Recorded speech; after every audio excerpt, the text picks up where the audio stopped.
നിങ്ങളെ ചോദ്യം ഇതാണ്: ദിലീപും റാമും അമലും ചേർന്ന് യഥാക്രമം 32,000, 40,000, 24,000 ഡെപ്പോസിറ്റ് ചെയ്തുകൊണ്ട് ഒരു കട തുടങ്ങി. ഒരു വർഷത്തിനൊടുവിൽ ദിലീപിന് മാത്രം കിട്ടിയ ലാഭം 20,000 ആണെങ്കിൽ അവരുടെ എല്ലാവരുടെയും കൂടെ ടോട്ടൽ പ്രോഫിറ്റ് എത്ര കിട്ടി എന്നാണ് ചോദിച്ചിരിക്കുന്നത്. അപ്പോൾ ആദ്യം നോക്കേണ്ടത് ഇവരുടെ ഡെപ്പോസിറ്റ്, ഇൻവെസ്റ്റ്മെൻറ്റ്, അതിൻ്റെ റേഷ്യോ എത്രയാണ് എന്നൊന്ന് കാൽക്കുലേറ്റ് ചെയ്യാം. ദിലീപുണ്ട്, റാമുണ്ട്, അമലുണ്ട്.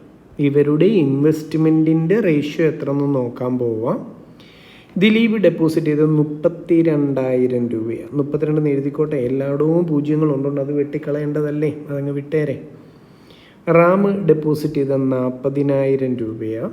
അമൽ ഡെപ്പോസിറ്റ് ചെയ്ത് 24,000 രൂപ. ഇതാണ് അവരുടെ ഇൻവെസ്റ്റ്മെൻറ്റ്. ഇതിൻ്റെ റേഷ്യോ ഒന്ന് കാൽക്കുലേറ്റ് ചെയ്യാം. എല്ലാവരെയും എത്ര വെച്ച് കട്ട് ചെയ്യാം? 8 വെച്ച് കട്ട് ചെയ്യാം. 32-നെ 8 വെച്ച് കട്ട് ചെയ്താൽ 4 ആണ്. 40-നെ 8 വെച്ച് കട്ട് ചെയ്താൽ 5 ആണ്. 24-നെ 8 വെച്ച് കട്ട് ചെയ്താൽ 3 ആണ്. ഇതാണ് അവരുടെ ഇൻവെസ്റ്റ്മെൻറ്റ് റേഷ്യോ എന്ന് പറയുന്നത്. ഓക്കെ ആണോ? അപ്പോൾ ഇവിടുന്ന് നമുക്ക് മനസ്സിലാക്കാൻ പറ്റും ദിലീപിന് കൊടുക്കേണ്ടത് 4 പങ്കാണ്, റാമിന് കൊടുക്കേണ്ട 5 പങ്ക്, അമലിന് 3 പങ്ക്. അപ്പോൾ 5ഉം 3ഉം 8ഉം 4ഉം 12 ഭാഗമാക്കി തിരിക്കണം. അതിൽ 4 ഭാഗം ദിലീപിനും 5 റാമിനും 3 അമലിനും. അങ്ങനെയാണ് അതിൻ്റെ ലോജിക്ക്. ഓക്കെ ആണോ? ഇനി ചോദ്യത്തിൽ പറയുന്നു ദിലീപിൻ്റെ ലാഭവിഹിതം 20,000. നമ്മൾ കണ്ടുപിടിച്ചു വെച്ചു ദിലീപിന് കിട്ടിയത് 4 പങ്കാ.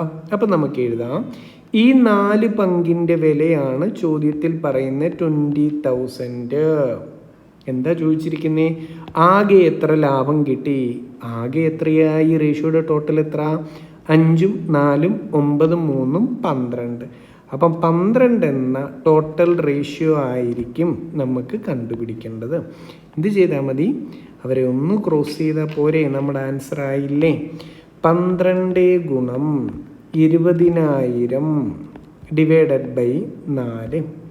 4ഉം 12ഉം കൂടെ 3 വെച്ച് വെട്ടിപ്പോൾ. അപ്പോൾ 20,000 ഗുണം 3.